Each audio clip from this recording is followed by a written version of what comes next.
Marcus Thompson woke before sunrise, the soft glow of his bedroom lamp casting long shadows on the walls. He felt a mixture of excitement and nervousness deep in his chest. Today was the first day of his undercover mission at Greentech Industries. As vice president of operations, he knew the company inside out on paper. But he had never truly felt the pulse of life on the factory floor. He wanted to see how workers really felt their daily struggles and small triumphs. He dressed in a plain gray polo shirt and sturdy work pants. He slipped on worn safety boots and tucked his tie into his pocket, placing the polished leather briefcase with a simple canvas bag. When he arrived at the factory entrance, he took a deep breath. The morning air smelled of oil and metal mixed. With the faint scent of fresh coffee from the break room, showed his fake ID to security, a badge identifying him as Mark Dawson, line supervisor. The guard raised an eyebrow, but did not ask questions. Marcus tucked his real badge safely in his canvas bag. He wanted to begin blending in. He walked into the bustling plant. Machines whirring and conveyor belts carrying rows of green circuit boards. He spotted his team clustered around the time clock. They glanced his way, curious about the new supervisor. Marcus nodded quietly and tapped the badge clipped to his belt, adopted his head low, adopting a steady pace and relaxed posture. No hurried strides, no purposeful glide of a high-powered executive. He felt an odd thrill at the transformation. At first, he introduced himself in a low voice that blended with the hum of machinery. "Morning," he said to a tall man in a navy cap. "I'm Mark, your new line supervisor." It's the man whose name tag read Luis, gave him a quick nod and pointed to the control panel. "We start here. You're on shift B. Listen for the whistle at 8. Marcus followed Luis's gesture. His stomach fluttered as he climbed a small ladder to the platform overlooking the assembly line. From his vantage point, Marcus watched as Simone Carter checked the pressure gauges on a soldering station. She wore safety goggles pushed up onto her head, and her gray hair was pulled back in a neat bun. She worked with confident hands, her eyes steady as she moved from board to board. Marcus admired her calm focus. He remembered her name from company records, one of the most reliable technicians, with nearly 20 years of service. As the 8 o'clock whistle blew, the line kicked into high gear. Marcus felt the gentle vibration of the metal floor beneath his boots. He leaned forward to hear a worker complaining to a coworker. "They want us to hit 200 boards an hour, but half the machines are overdue for maintenance." Marcus frowned. He had read the reports stating that productivity was up across all lines. But these voices told a different story. He decided to do a walkthrough. He joined Simone at her station. "Morning, Simone," he said, keeping his tone casual. "Everything running smooth?" She glanced at him, surprised at his friendly voice. "Hey, boss. Well, I'm checking it every minute. These new solder guns sputter sometimes. I think one of them needs a new tip." Marcus crouched to look. At the tool, he saw the worn metal at the tip, crusted with old solder. "Let's tag it for service," he said. "I'll send it down to maintenance." Simone relaxed. "Thanks, Mark. I tried to fix it myself, but it wastes time." 8. Marcus made a quick note in his clipboard, pretending to log the issue. He asked about her experience. "How long have you been here?" She smiled, pride shining in her eyes. "Almost 20 years, she said, "back when this plant opened. We've seen a lot of changes." Marcus listened, nodding. He told her quietly, "I appreciate your skill. You keep this line running." Simone beamed, then returned to work, her hands moving with familiar ease. Marcus moved down the line, greeting a dozen workers by name. He had memorized them from a staff list, but forced himself to look confused at times, to appear like someone. Still getting his bearings? He asked simple questions. "Does the morning break start at 10? Where do I put this report?" The answers gave him small revelations. Breaks were short, sometimes interrupted by sudden machine fixes. Reports piled up in an old filing cabinet in a corner no one cleaned. He watched a young woman named Leela struggle with a stack of papers, her face tense. At lunch, Marcus joined a table of workers in the small canteen. The smell of reheated stew and steamed rice filled the air. He carried a plastic tray with simple soup, bread, and fruit. He sat next to Luis, the man who had shown him the control panel. Conversation was low at first. Workers spoke softly of last night's football game and the price of rent. Then Leela spoke up. "You should see the new quotas," she said. "Management says we must speed up or face layoffs." Marcus felt a sting. He had approved those quotas last quarter, relying on optimistic forecasts. Now he saw their human cost. Luis sighed. "People can't go faster when parts break. It is not fair." Simone joined them, bringing her tray. She added, "I don't mind hard work, but respect matters too." Marcus realized he had never felt this close to his coworkers' frustrations. He had lived in a glass office with charts and graphs showing glowing results. Here people struggled under pressure and feared losing their jobs if they spoke up. After lunch, Marcus returned to the line, determined to learn more. He checked how machinists dealt with jammed conveyors.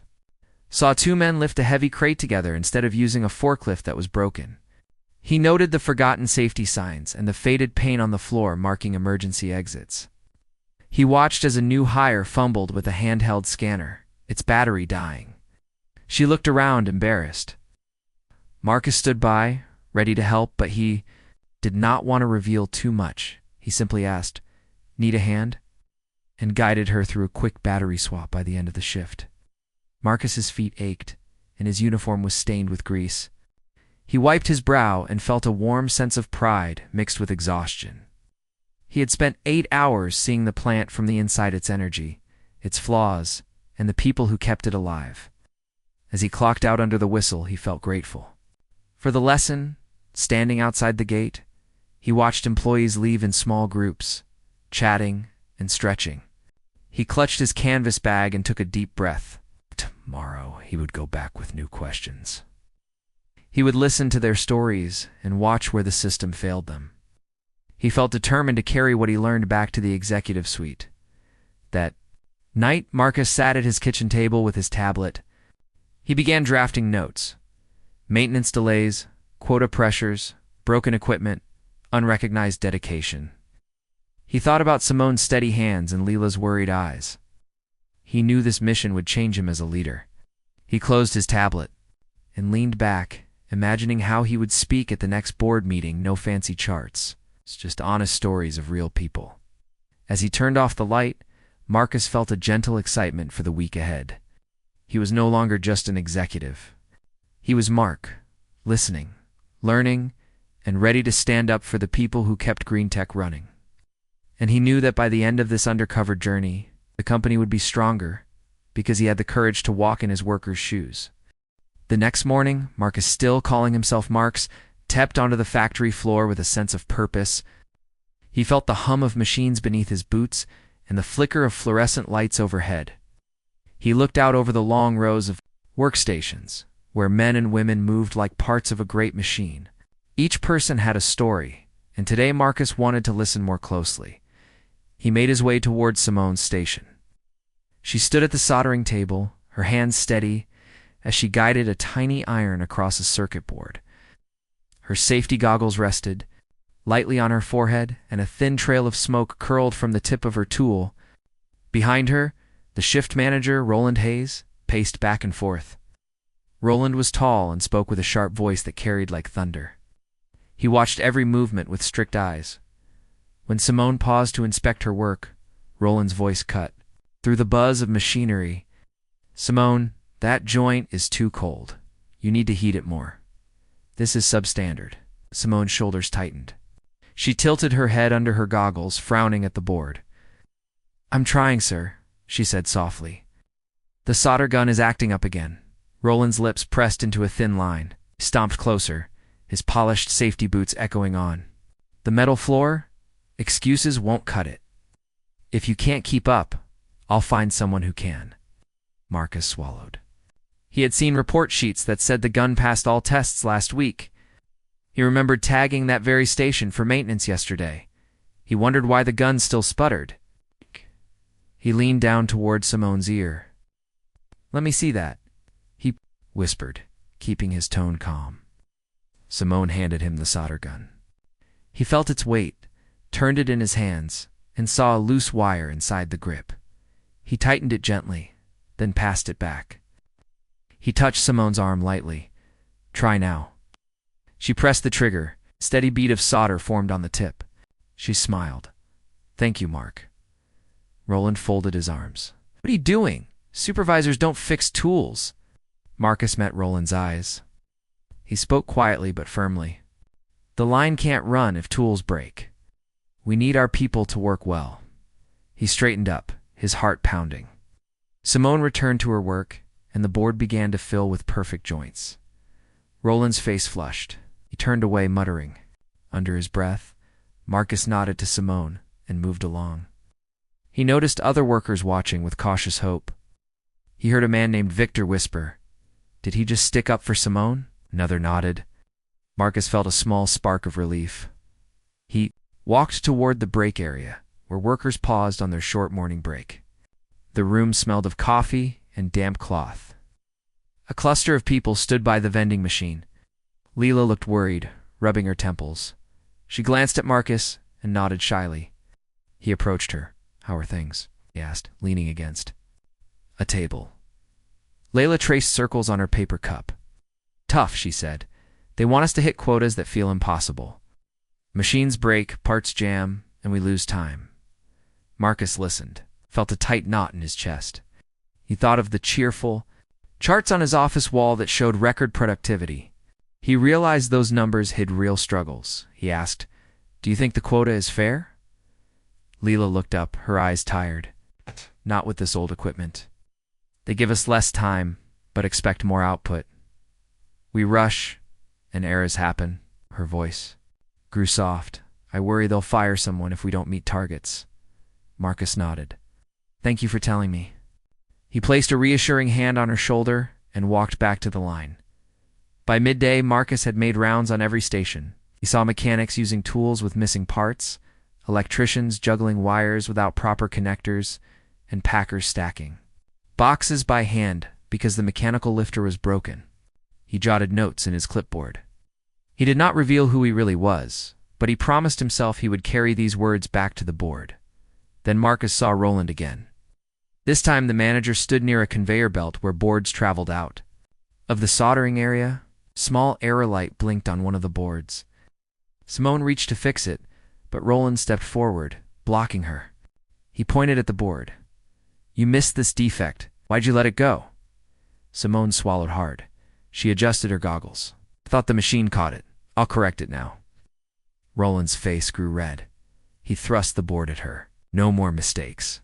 Simone's hands trembled slightly as she set to work. Marcus felt a surge of anger. He approached them.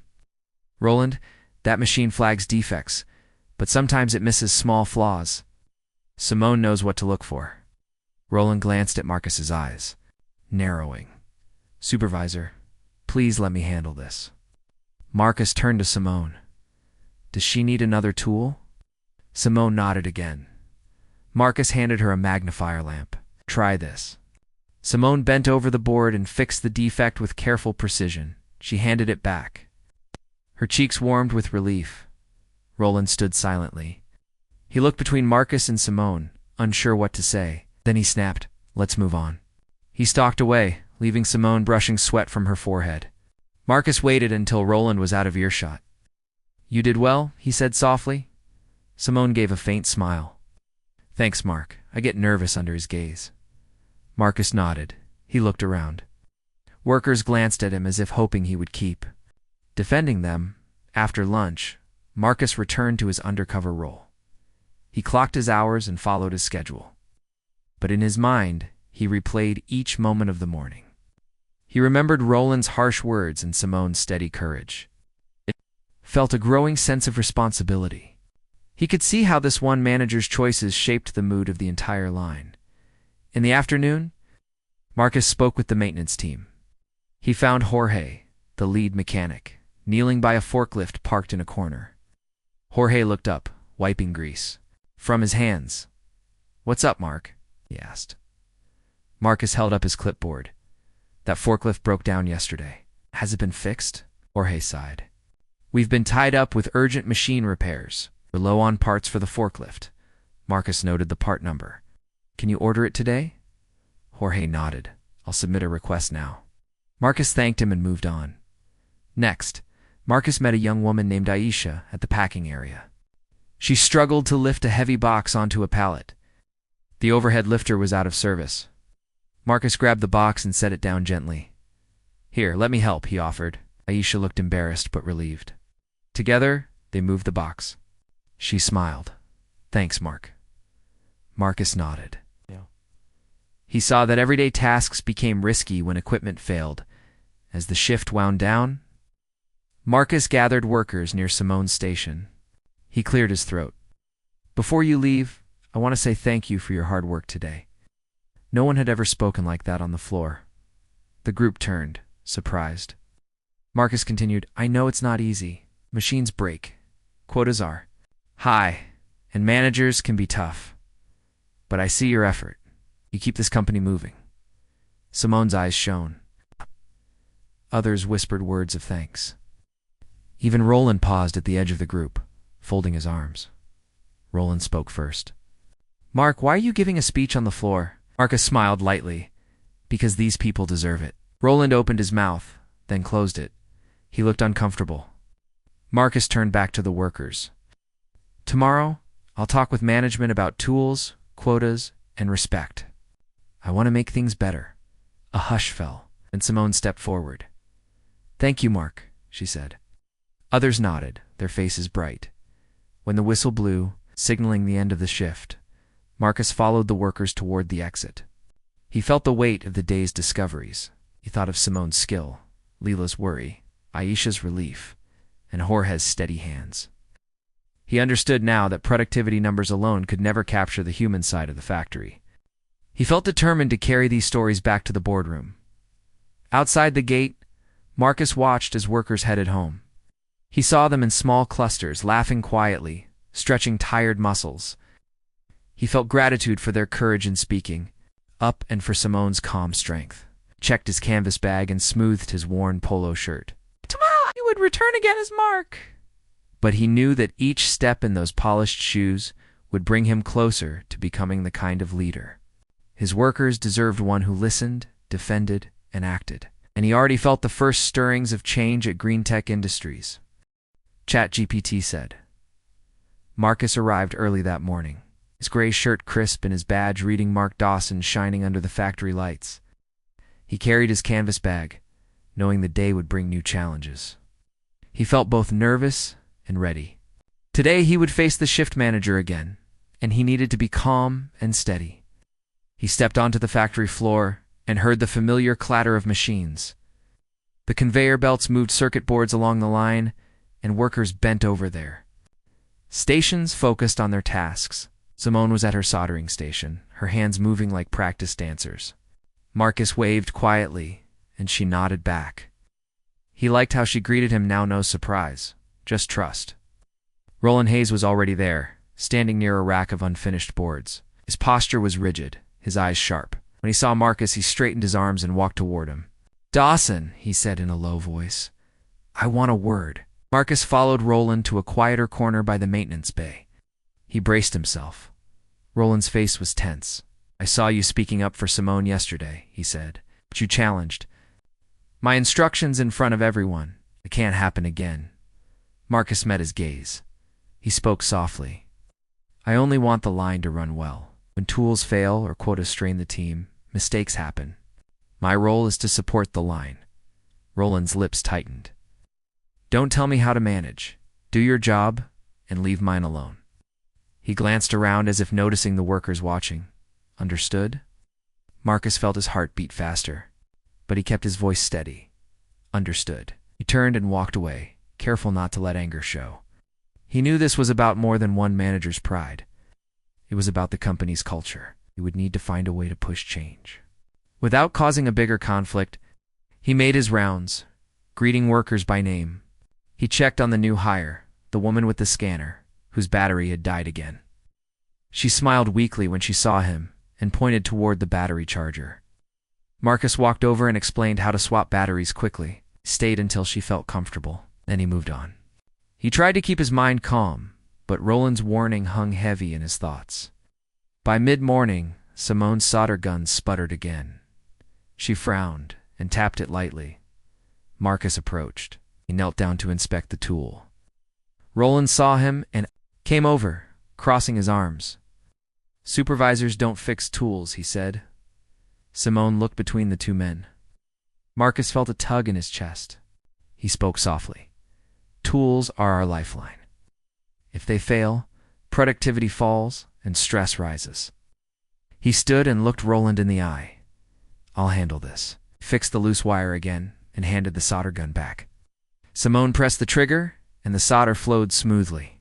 She sighed in relief. Roland watched Marcus, his jaw clenched. Marcus turned to Simone and said, "Let me know if it acts up again." Simone smiled and returned to her work. Marcus felt a small surge of hope when he saw her confidence restored. After lunch, Marcus gathered the workers by Simone's station. He spoke quietly but firmly. I know many of you face challenges every day. Machines break down, quotas rise, and managers push hard. I want you to know, I'm here to help. Leela, Victor, and Aisha stood close. They looked surprised that a supervisor would speak so gently on the floor. They nodded, and soft voices of agreement rose. Roland appeared at the edge of the group. He frowned. Marcus held up a hand. Roland, I'd like you to hear this too. These hard-working people deserve support. The workers whispered their thanks. Roland's face turned red, and he stepped forward. Mark, this isn't appropriate. The floor is no place for speeches. Marcus took a breath. Respect and clear goals are important. We need to work together. Roland's eyes darted around. Some workers looked hopeful, others afraid. Roland's lips pressed tightly. Then he pointed toward the HR office. We'll settle this there. He walked away, and the workers fell silent. Marcus felt a knot in his stomach. He knew Roland would report him. He had to be ready. Soon after, Marcus received a summons to the HR office. He walked the quiet hallway, his boots echoing on the tile floor. At the door, an HR representative greeted him with a serious expression. Mark, please come in. Inside, the room was plain, with a desk, chairs, and a small plant. The representative closed the door behind them. Human Resources Manager Ms. Patel sat behind the desk. Her expression was professional, but guarded. Mark, we received complaints of insubordination, she said. Your actions disrupted the chain of command and undermined managerial authority. Marcus nodded. He had expected this moment. He spoke calmly. I stepped in when I saw unfair treatment and tools causing errors. My goal was to improve conditions so everyone can meet their targets. Ms. Patel glanced at her notes. Shift manager reports you challenged him several times in front of staff that cannot continue. We must enforce discipline. She leaned forward. We are recommending termination of your employment. Marcus felt his chest tighten. It took a breath before he answered. I understand your position, he said softly, but I was acting in the company's best interest. I asked for a chance to explain fully to the CEO. Ms. Patel shook her head. The CEO will review taped statements, but the HR recommendation is clear. You will be fired. We have a hearing scheduled tomorrow. Marcus nodded. He stood and thanked her. He left the office quietly, heart heavy. Outside the HR door, the corridor felt longer than ever. Marcus held his bag tightly. He felt a mix of disappointment and resolve. He knew what needed to happen, but the path was suddenly far steeper. He headed back to the floor, trying to keep his face calm.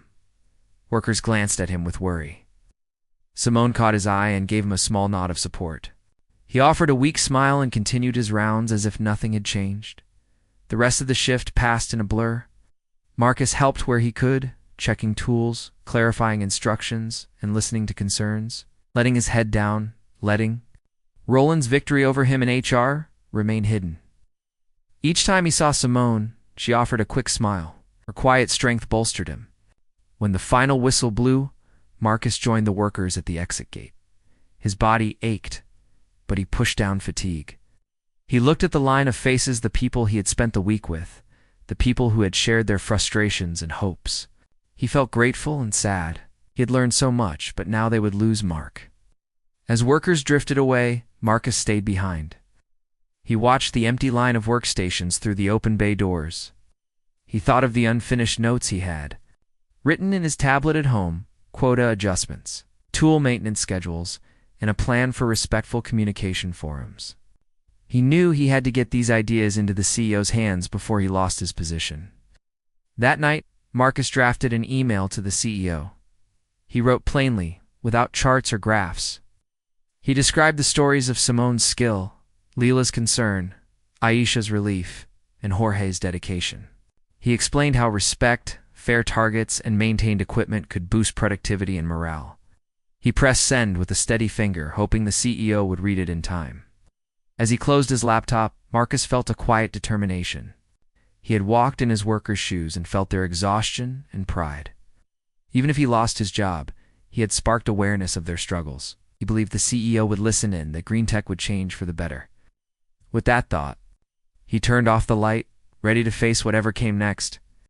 Marcus stepped out of the HR office and walked back to his real office for the first time in days. He felt the weight of what had happened earlier that morning. He had learned that, without knowing who he really was, the HR team and the CEO had agreed to fire Mark Dawson. Marcus paused in the hallway and ran his hand through his hair.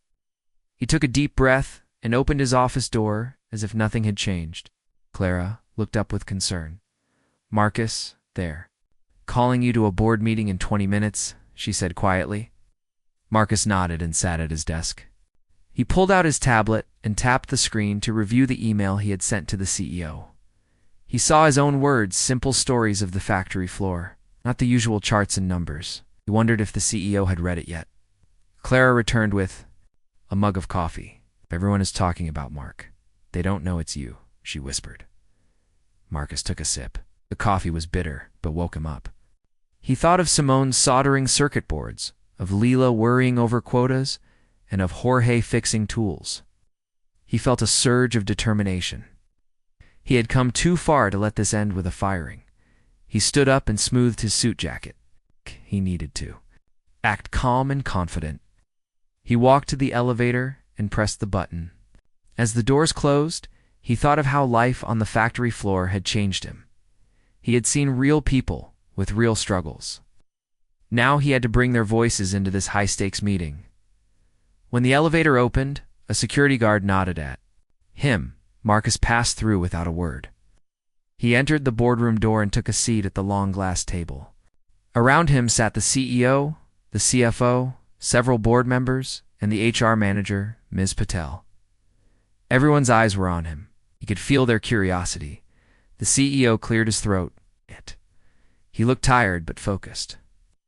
"Marcus, or should I say Mark," he began, his voice steady. He glanced at the HR manager. "It seems our new line supervisor failed to follow proper procedure and directly challenged management.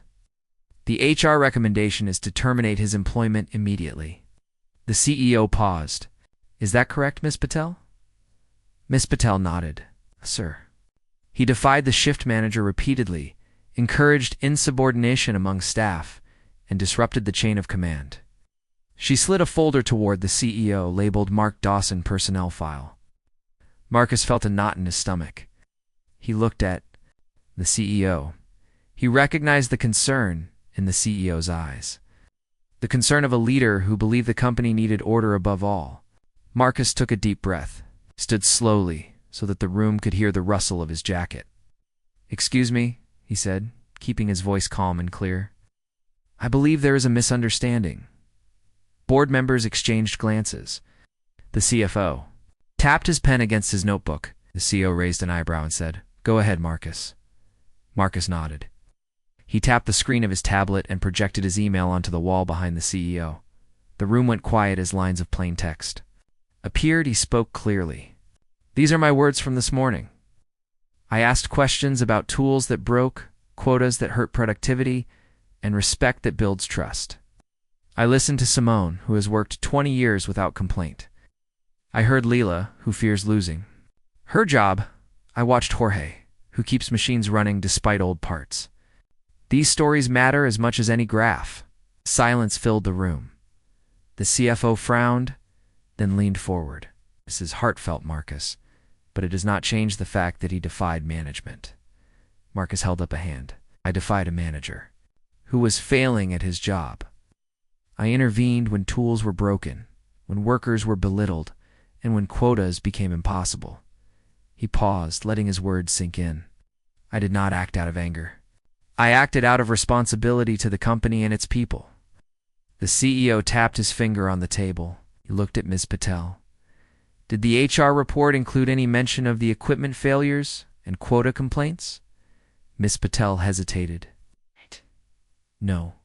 Sir, the report focused on the final incidents of insubordination.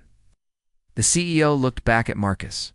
Why was I not told about these tool failures and quota issues earlier? Marcus held the CEO's gaze. It's because no one knew whom to trust. Line supervisors reported problems in memos that disappeared. Workers were too afraid to speak up. He took a breath. I earned their trust by standing with them on the floor. Their voices need to be part of our decisions. Board members murmured to each other. The CFO rubbed his chin.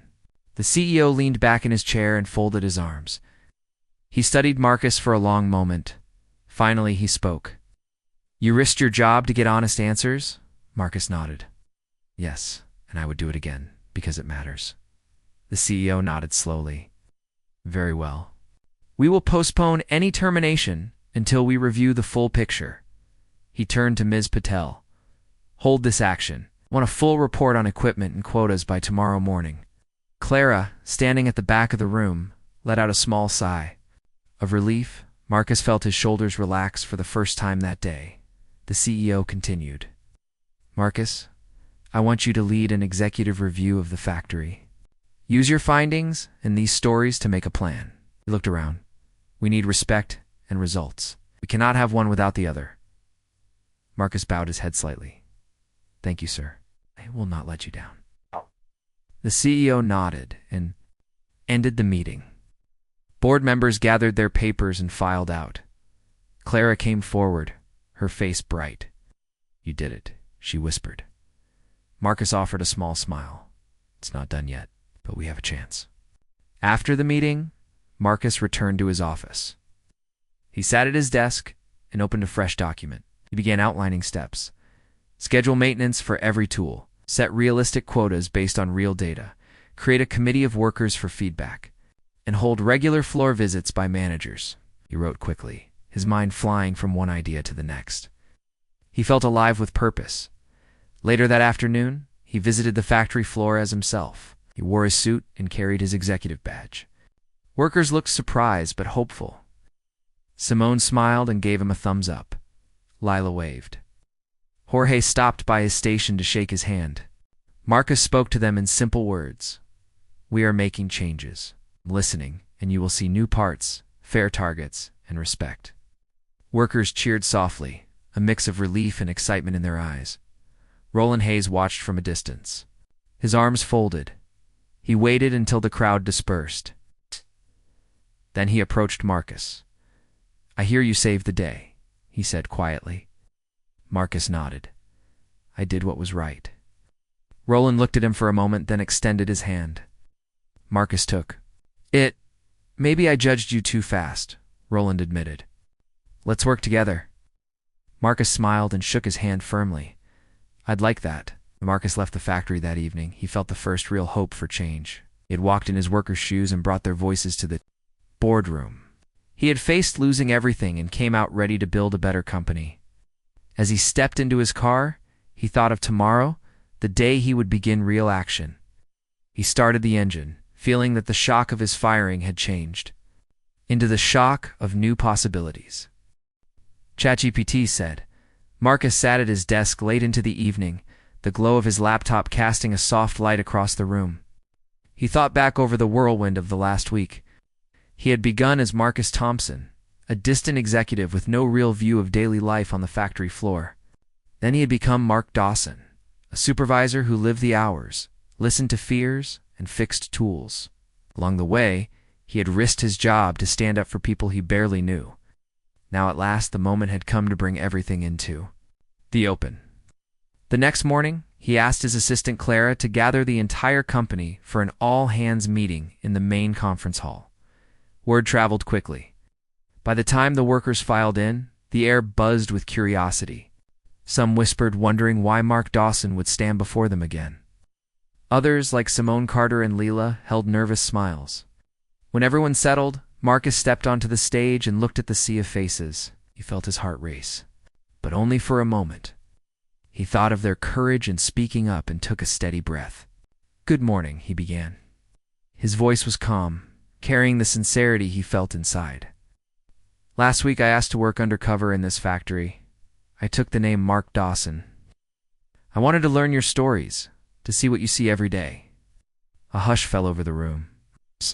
Some workers exchanged surprised looks. Marcus paused so they could absorb his words. "I saw broken tools, unfair quotas, and harsh words. I saw how you kept going, with skill and pride, even when things were hard." He scanned the crowd until his eyes rested on Simone. She managed his gaze and gave a small nod. He smiled and continued. "I defended a colleague. I spoke up for you, and I faced the risk of being fired." Gasps rippled through the audience. Marcus raised a hand. "I did it because I believe this company runs on your hard work and your voices. Without respect and without proper support, no chart or profit margin will truly matter." He clicked a button, and behind him the screen changed. There appeared photograph snapshots of him at the soldering station, fixing a solder gun, helping Aisha lift a box, and talking quietly with Leela by the vending machine. Workers recognized themselves and murmured among each other. Marcus spoke gently. "These are real moments of real people. They mattered enough for me to risk everything." He let the images fade, then placed his hands on the podium. "Today I stand before you not as Mark Dawson, but as myself, Marcus Thompson. I am your Vice President of Operations. I know some of you thought I might be a stranger or someone to fear, but I hope you see now that I am on your side." Watched relief and gratitude wash across the faces in the hall. A few wiped their eyes. Marcus outlined the changes that would come, spoke of immediate maintenance swaps to fix broken tools and parts orders scheduled by noon. He described how quotas would be reviewed and adjusted with input from line workers themselves. He announced the creation of a voice committee made up of volunteers from every shift to meet monthly with management. Finally, he promised that no one would face retaliation for speaking up. Any issues would go through a clear, safe process. As he spoke, Clara handed out printed summaries of the new policies. Workers studied them, nodding. Simone turned to Lila, her eyes bright. Aisha let out a breath she had been holding. Even Roland Hayes, the shift manager, stood quietly at the back, arms folded but listening. Marcus saw him soften when he heard that managers would receive training in respectful communication. After Marcus finished, he stepped down from the stage. The room erupted in applause that felt heartfelt and loud. Workers cheered and clapped, some standing on tiptoe to join the standing ovation. Simone moved forward and hugged him. He returned the embrace, mindful that he was still their leader, but now a leader who truly understood their world. Later that day, Marcus and Clara visited the factory floor together. Workers paused in their tasks to greet him. Tools that had sputtered now ran smoothly. Conveyor belts hummed at steady speeds. Layla showed him the new parts order form, now placed in a clean folder everyone could find. Marcus signed off on the first quota adjustment, raising the hourly target to a realistic number based on morning tests. Workers smiled, patting him on the shoulder or offering a thumbs up. Roland approached and extended his hand. "Marcus, I owe you an apology," he said quietly. "I judged you and stuck to rules that didn't make sense on the floor. I'm ready to learn and work with you." Marcus shook his hand firmly. "Thank you, Roland. I know we'll do great things together." The two men shared a look of mutual respect. Over the next weeks, the change became real. Broken equipment was fixed before it slowed production. Quotas matched the real speed of the line. Workers on the voice committee brought ideas about better lighting, clearer safety signs, and a small lounge area for breaks. Marcus met every idea with respect, working through budget details and timelines. The committee balanced complaints with constructive suggestions. Production numbers improved, but more importantly, morale soared. Turnover dropped as people felt heard. Late shifts saw laughter echo through the plant instead of tense silences. Even the CEO, who toured the floor on Marcus's invitation, commented, "On the new energy, I've never seen the plant so alive." He shook hands with Simone, Lila, and Aisha, praising their efforts. Months later, Marcus reflected on the journey. He walked the factory floor early one morning, standing by Simone's station as she began the day's work. "Ready for another good day?" he asked. She smiled and flipped her goggles down. "Always, Marcus." Moved on to each station, greeting every worker, felt pride in what they had built together.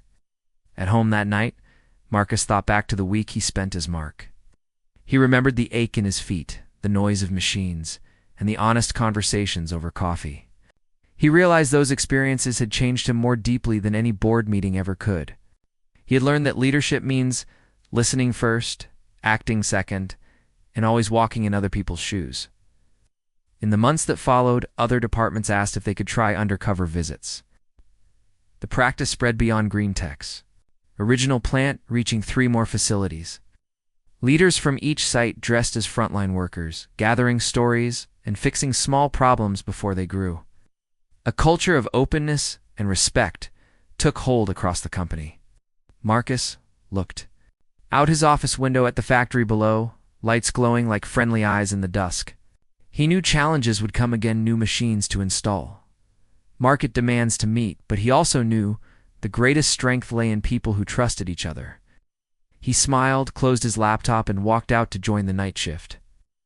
There was still work to do, and he was ready, not as an outsider in a uniform, but as one of them. Always listening, always learning, and always ready to act for the good of everyone.